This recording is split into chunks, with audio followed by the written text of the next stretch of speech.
Kita paling milih nyembah berhala aja. Ya, Nabi Muhammad hampir dibunuh karena mempertahankan kalimat thayyibah, kalimat tauhid, la ilaha illallah. Taruhan itu dibunuh. Sehingga Nabi hijrah ke kota Madinah. Belum lagi selama 3 tahun Nabi di apa sih kalau di bahasa ininya tuh? Jadi penduduk Mekah pada waktu itu nggak boleh ada yang ngobrol sama Rasul, nggak boleh ada yang jual beli sama Rasul. Itu apa sih sebetulnya? Di boykot. Bayangin coba. Kita hidup di masyarakat sini, misalnya Pak Suwarjana, di boykot masyarakat sini, nggak ada yang mau ngomong, belanja makan mie ayam juga nggak boleh. Itu sengsara benar itu. Itu 3 tahun Nabi mengalami fase ujian yang luar biasa. Penduduk Mekah nggak ada yang mau ngobrol sama Nabi, karena kalau ketahuan ada yang ngobrol sama Nabi dihukum. Dan mereka nggak mau jual beli kepada Nabi, sehingga Nabi mengalami kelaparan. Dan untuk menghilangkan rasa lapar, Nabi ngambil batu, ditaruh di perut, terus diikat, biar lapar itu nggak datang. Seperti itu. Karena nggak ada yang mau jual beli kepada Nabi, ditangkap kalau ada yang mau menjual kurma, menjual gandum, tepung dan lain sebagainya. Jadi ketika Nabi ke pasar nggak ada yang mau jual barang-barang kepada Rasulullah dan para sahabat itu selama 3 tahun. Ada sahabat-sahabat Nabi yang makan daun-daun yang nggak biasa dimakan. Karena apa? Untuk menghilangkan lapar. Itu ujian itu luar biasa. Nah, oleh sebab itu kita harus selalu istiqomah dan memahami hakikatnya ujian adalah pendidikan yang Allah berikan untuk menaikkan derajat kita di sisi Allah Subhanahu wa Ta'ala. Jadi jangan putus asa kalau kita diuji sama Allah dengan sesuatu. La yukallifullahu nafsan illa wus'aha. Sesungguhnya Allah tidak akan menguji seseorang kecuali dia mampu untuk menjalaninya. Iya, kecuali dia mampu untuk menjalaninya. Saya nanya nih sama Joko, kok ente ngarungin samudra ombak 5 meter, ente perlu kapal apa kira-kira? Perlu kapal. Hah? Kapal. Perlu kapal apa kira-kira? Seenggaknya kapal tanker yang bisa yang melalui ombak. Kalau ente pakai kapal nelayan, kelaparan etek-etek kalau kata orang Cirebon, itu pasti tenggelam.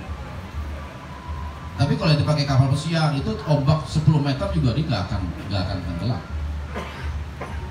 Betul nggak kira-kira? Jadi yang diperlukan itu apa? Ombaknya atau kapalnya? Yang diperlukan adalah besarnya kapal. Kalau tingginya ombak, ini kita lalui. Yang penting kapal kita besar apa enggak? Iman kita ini kuat nggak? Kita bina iman itu. Besar nggak iman kita? Jangan nyalakan kapal. Jangan nyalakan ombak. Di laut memang ombaknya tinggi-tinggi. Kayak di pantai selatan gitu. Ente pakai jukung, kalau kata orang Lampung, sampan yang cuma 2 orang. Mau apa? Mau berlayar di pantai selatan. Otak kita ngomong tenggelam nih pasti. Karena apa? Kapalnya kecil. Nah, ketika kita menjalani ujian Allah, kita perlu kapal besar, perlu iman yang kuat. Disitulah istiqomah diperlukan. Sebagai wadah pembinaan mental rohani kita. Kalau iman kita kuat, kalau kapal kita besar, ujian seperti apapun bisa kita lewati. Innamal usri yusra. Sesungguhnya setiap kesulitan pasti ada kemudahan. Makanya ketika kita menghadapi satu ujian, satu cobaan, jangan mengandalkan akal. Akal manusia itu terbatas. Allah harus menjadi sandaran hidup kita. Allahus Shomad. Iya, Allah sebagai tempat kita bergantung, bukan yang lain. Apalagi di surah Al-Fatihah, Iyyaka na'budu wa iyyaka nasta'in. Hanya kepadamu kami menyembah dan hanya kepadamu lah kami memohon pertolongan. Hanya kepada Allah. Iya. Harus kita sandarkan hidup kita kepada Allah Subhanahu wa Ta'ala. Selama kita bisa memposisikan diri kita seperti itu, insya Allah tidak akan ada keraguan dan ketakutan dalam hati kita. Itu nggak ada. Kullun min indillah, karena semuanya berasal dari Allah. Inna lillahi wa inna ilaihi raji'un. Nggak ada perlu kita khawatirkan. Ingat dulu kita lahir telanjang. Anda nggak lahir pakai kaos SDG? Nggak ada kan? Pasti telanjang. Nggak ada yang kita bawa dalam dunia ini. Apa yang kita khawatirkan? Dulu kita nggak tahu apa-apa. Iya. Kata Allah, kalian semua dikeluarkan dari perut ibu kalian, min butuni ummahatikum la ta'lamuna syai'an, kata Allah. Sama sekali kalian nggak tahu apa-apa itu. Lantas Allah berikan penglihatan, Allah berikan pendengaran, Allah berikan akal, Allah berikan hati, Allah fasilitasi kita semua itu, agar kita bisa hidup, berkembang, bersosial dan lain sebagainya. Tapi ingat, kata Allah, semua akan aku tanya atas apa yang aku berikan kepada kalian. Makanya kita sebagai manusia, sebagai hamba Allah, jangan sekali-sekali putus asa. Kita punya Rob yang maha kaya, Rob yang maha kuasa, Rob yang maha mendengar setiap doa kita, Rob yang maha melihat apa yang kita lakukan, Rob yang maha memberi apa yang kita minta, Rob yang maha gagah perkasa, Rob yang maha kuat. Apa yang kita takuti? Ketika sandaran kita kepada makhluk, kepada diri kita, itu wajib kita takut. Karena makhluk memiliki keterbatasan dalam segala hal. Kalau kita petantang-petenteng karena mengandalkan kekuatan fisik kita menghadapi siapapun, takut kita, geder juga. Begitu tiba-tiba pocong nongol di depan kita, keder kita, yang ada pingsan. Karena apa? Andalan kita cuma diri kita. Tapi coba kita semua sandarkan kepada Allah sebagai sumber kekuatan. Gak ada kita cemaskan dan tidak ada yang perlu kita khawatirkan. Kullun min indillah, segala sesuatu berasal dari Allah. Oleh sebab itu mudah-mudahan wadah SSDG ini bisa memotivasi diri kita untuk bisa menjadi hamba Allah yang lebih baik. Kita rubah masa lalu kita yang jelek dengan masa depan yang penuh kebahagiaan. Masya Allah, udah duduk, saya ada janji ini. Sama syiar, bukan saya tidak sayang dan tidak cinta, tetapi waktu jualah yang memisahkan kita. Saya ada kegiatan ini di pantai, saya harus sana, saya takut hujan, malah nggak bisa ngambil gambar. Ya, jadi saya mohon maaf, mungkin dialog kita dicukupkan sampai di sini.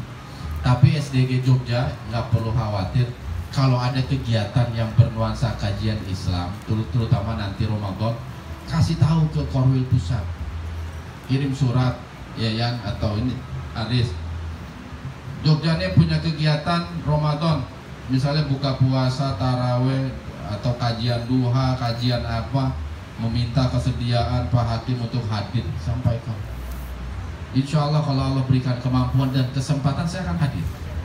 Kita akan tatap muka lebih lama lagi. Tentu nggak sambil ngopi ya kalau siang hari, karena bulan puasa. Makanya setiap kegiatan diatur, kegiatan SDG kan udah disahkan ini. Makanya dimaksimalkan sebagai wadah syiar, minimal untuk lokal. Kalau ada bantuan pusat, beritahu. Karena nanti SDG ini tidak saja berkutat dalam syiar, tetapi kita ada bersifat sosial. Kita akan bentuk ekonomi rakyat UKM melalui wadah SDG. Korwil-korwil lain sudah mulai mengadakan warung kopi syiar, angkringan syiar dalam gelap. Jadi udah mulai itu pakai kata syiar dalam UKM. Dan keuntungannya itu buat Korwil Pusat mah nggak minta sama sekali. Jadi Korwil ini kalau memang ada kegiatan yang bersifat ekonomi, dirembukin bikin sendiri. Atau mau bikin produk apa sih dalam klub, yang penting ada pemberitahuan ke pusat. Nih Korwil Yogyakarta mau bikin, misalnya ada di Korwil Bekasi itu tutup ini nih, tutup HP, apa sih disebutnya? Casing, ada tulisan di belakangnya syiar dalam gelap, lapor. Pak, saya mau bikin ini untuk dijual, boleh apa enggak? Yang penting ada laporan, boleh. Dan keuntungannya itu buat kalian semua. Iya, paham ya? Bahkan bisa dijual ke Korwil yang lain kalau ada yang mau mesen. Jadi kreativitas Korwil Jogja ini harus dimunculkan. Kita punya tim ahli IT misalnya Dito, Ada juga yang kuat ngangkat-ngangkat barang nih, Suwarno. Nah, kita manfaatin buat ngangkat karung beras. Pijit juga itu bisa ya. Pijit ya. Soal perlu dites juga nanti. Jadi seperti itu. Jadi singkatnya itu nggak apa namanya, saya minta apa namanya, Korwil Jogja ini benar-benar bisa mengembangkan dari segi siar dan juga ekonomi.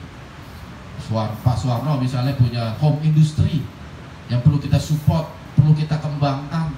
Ah, itu tinggal laporan. Oke?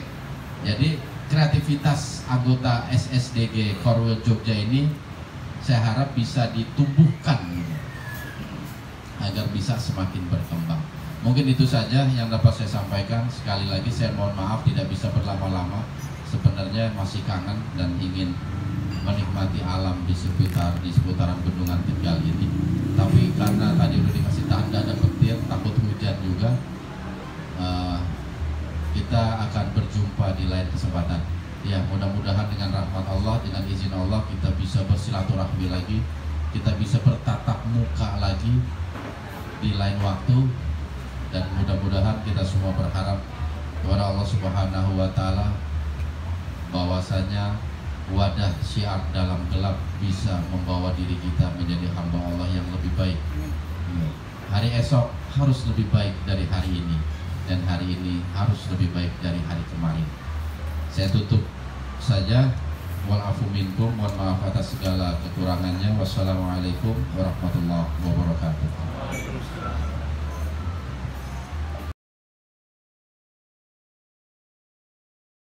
Ayo sempat ikut nangis juga. Ki Jarot, Pendrop. Ya ampun, gak nyangka ketemu ya. Alhamdulillah. Kayak ngimpi kan? Kayak mimpi ya. Iya benar. Tinggal di mana? Saya di Solo. Di Solo. Dekat bandara.